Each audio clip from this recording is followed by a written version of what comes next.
o Salmo 102. E começando com o versículo 5, vamos mencionar até o 6.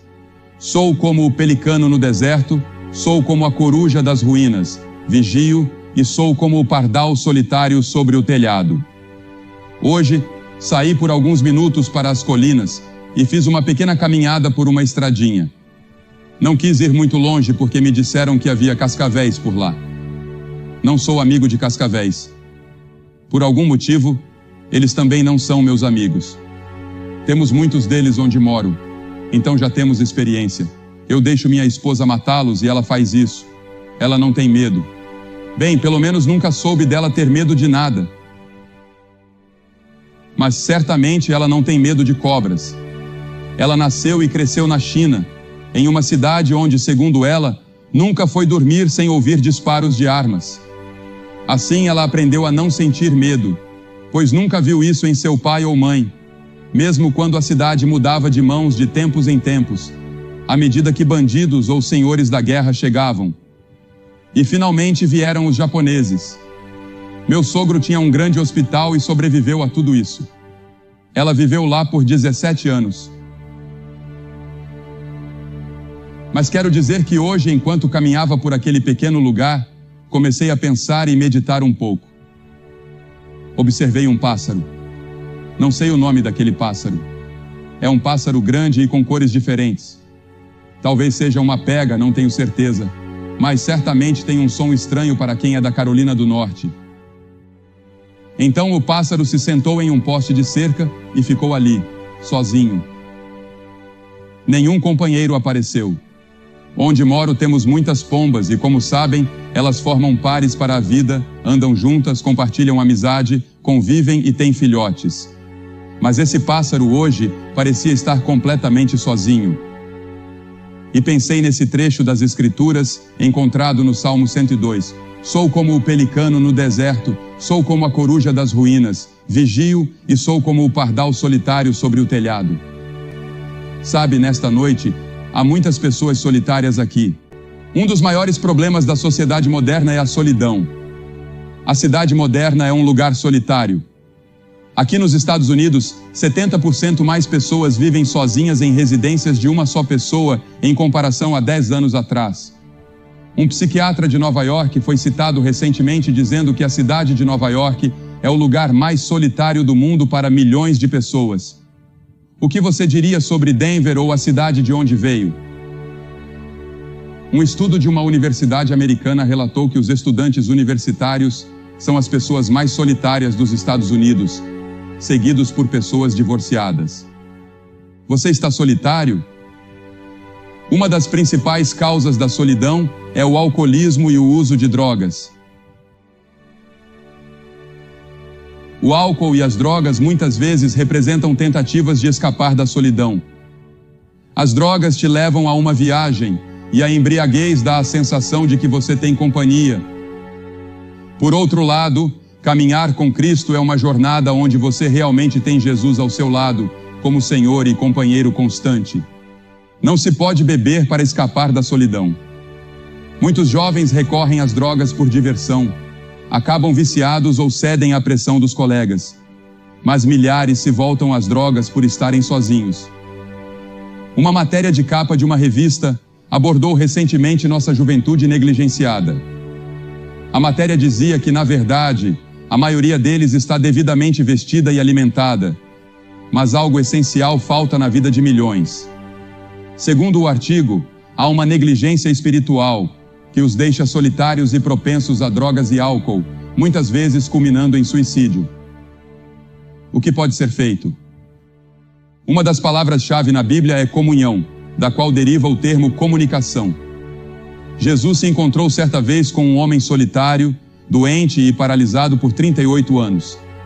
Esse homem havia permanecido no mesmo lugar, solitário e exausto, sem um amigo sequer. Jesus olhou para ele e perguntou: "Você precisa de um amigo?" E ele respondeu: "Sim." Aquele homem, carregado de solidão e dor humana, estava imerso na multidão sem rosto, mas Jesus o escolheu. Naquele dia, ele tornou-se amigo desse homem e o curou. Ele pode ser seu amigo nesta noite, se você permitir. A solidão, na verdade, começou no Jardim do Éden, em um paraíso perfeito, quando o homem e a mulher declararam sua independência de Deus. Eles disseram: não precisamos de ti, Deus, podemos construir este mundo sem tua ajuda.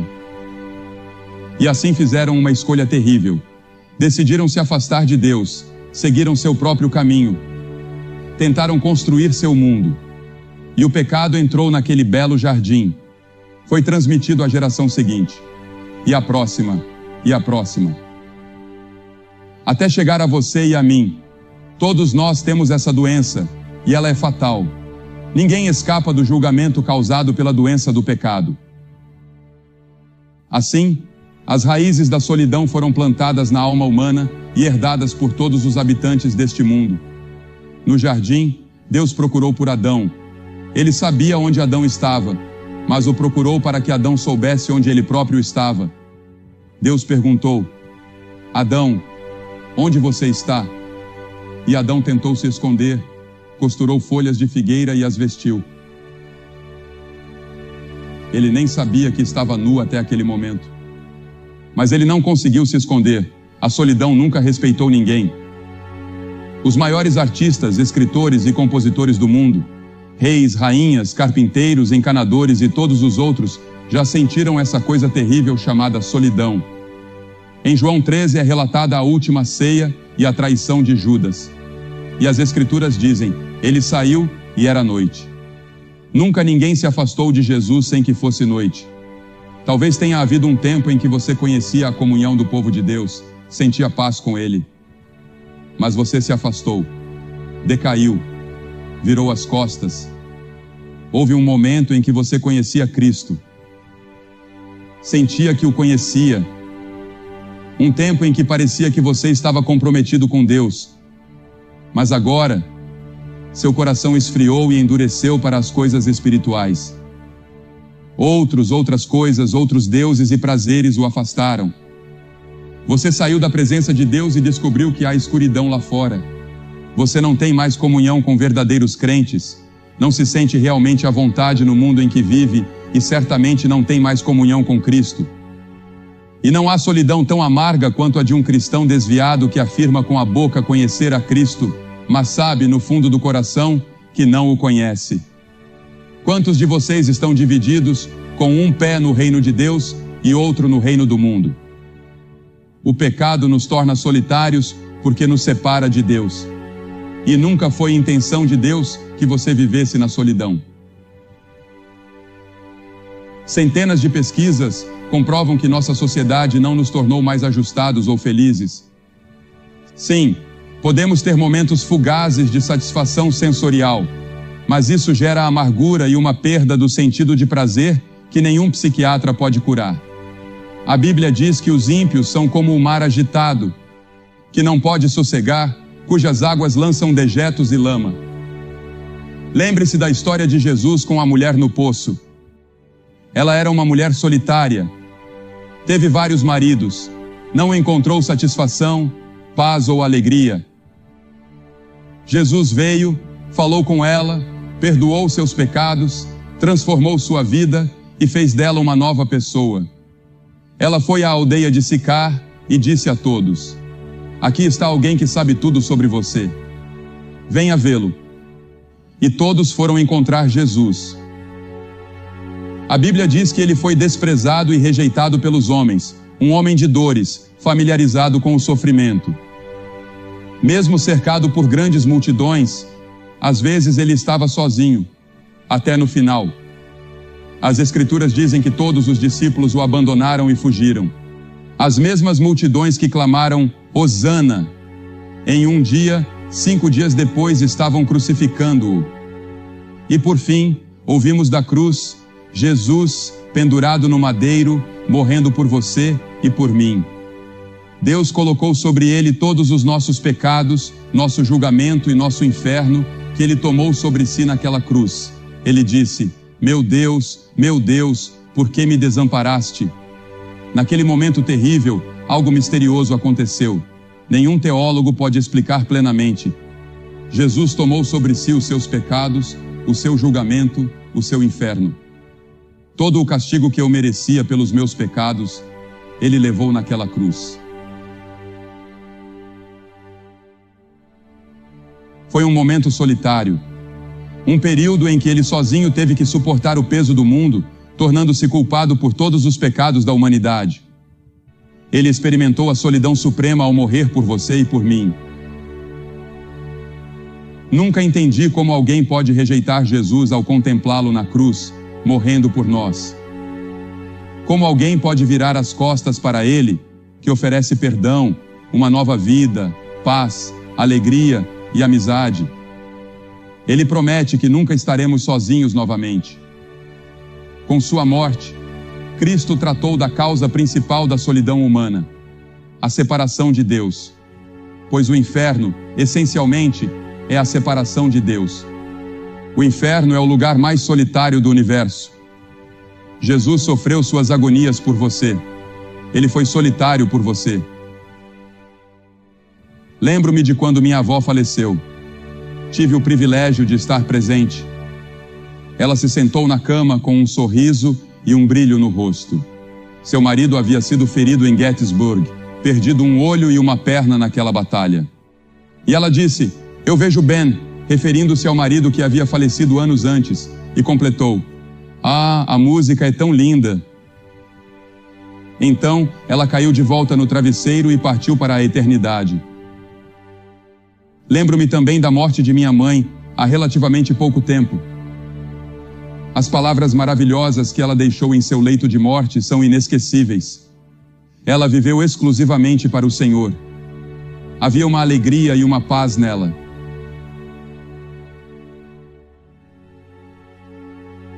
Sempre que entrávamos em seu quarto, saíamos com a sensação de que era ela quem nos ministrava e não o contrário.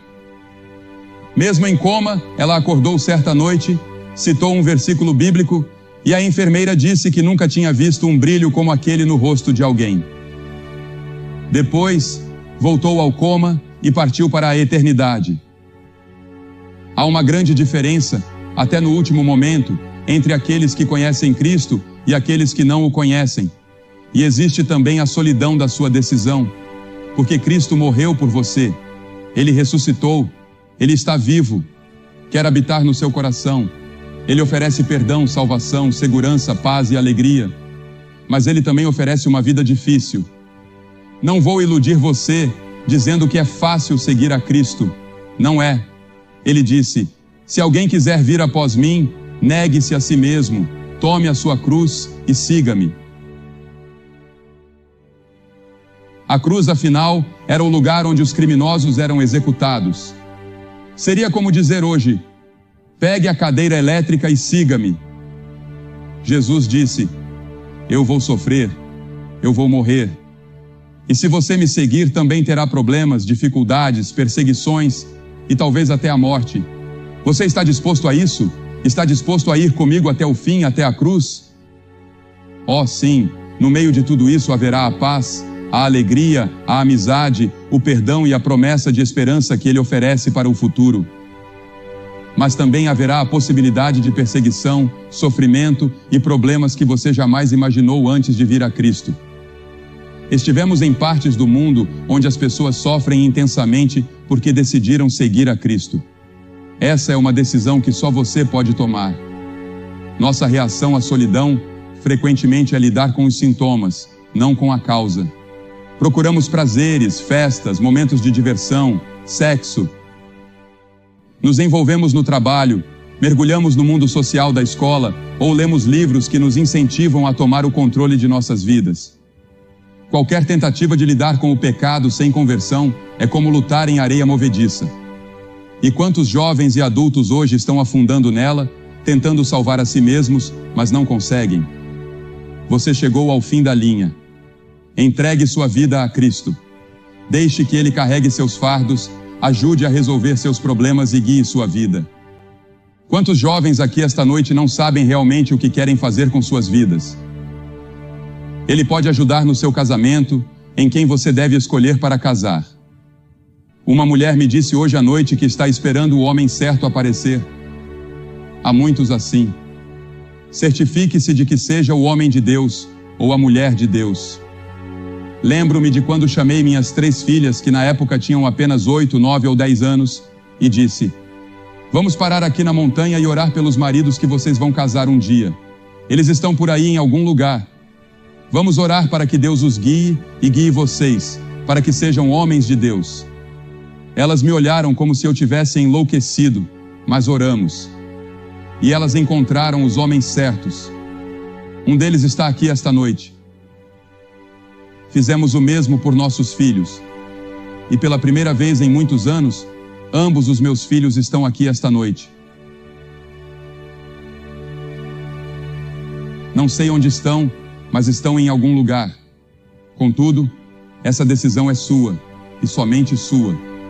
Buscar um antídoto para a solidão em drogas, álcool, sexo, grupos de encontros ou experiências psicológicas, muitas vezes só nos afunda ainda mais no desespero.